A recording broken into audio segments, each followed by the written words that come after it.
আমি বিগত সময় আসামের ইতিহাস, আসামের বর্তমানের পরিবেশ সমস্ত কিছু দেখেছি।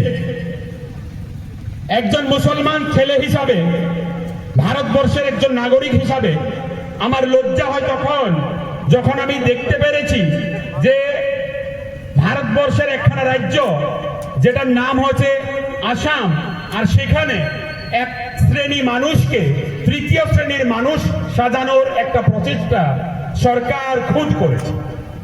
এটা তো লজ্জার বিষয়। আমি তো কোনো বেআইনি কাজ করিনি।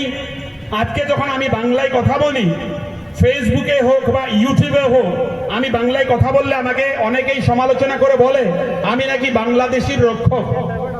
এবার আপনাদেরকে প্রশ্ন করছি, আপনাদের এখানে কেউ বাংলাদেশি আছে? কেউ বাংলাদেশি আছে? একজনও নেই। গর্বিত ভাবে বলেছি, একজনও নেই।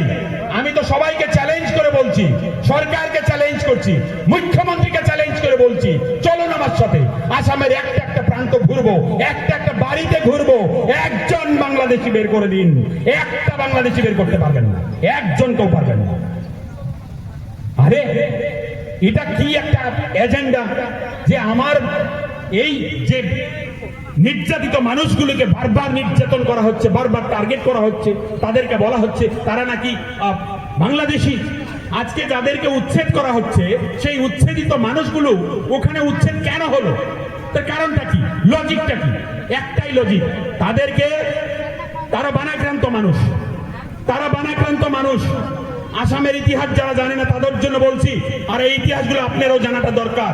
আমি আমার ভিডিওর মাধ্যমে সমস্ত ইতিহাস সংরক্ষণ করার প্রচেষ্টা করছি। আপনারা দেখলে জানতে পারবেন, আপনারা দেখলে ওই ভিডিওগুলোতে গেলে আপনারা বুঝতে পারবেন, জানতে পারবেন।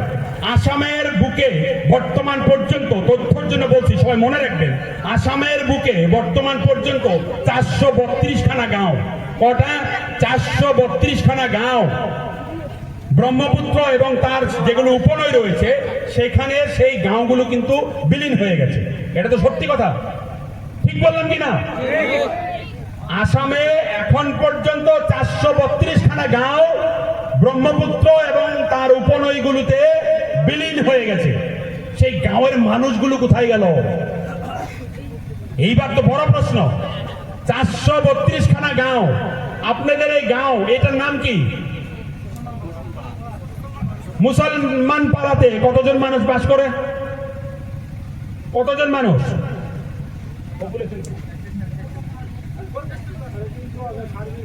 একটা গ্রামে 500 বা 1000 মানুষ বাস করে। 432 ইন্টু 1000 মানে কত হলো? 5 লাখ মানুষ অ্যাপ্রক্স। কোথায় গেল 5 লাখ মানুষ? ভেসে গেল। মানুষগুলি কি ভেসে গেছে নাকি? ভেসে তো যায়নি। তারা প্রাণের মমতা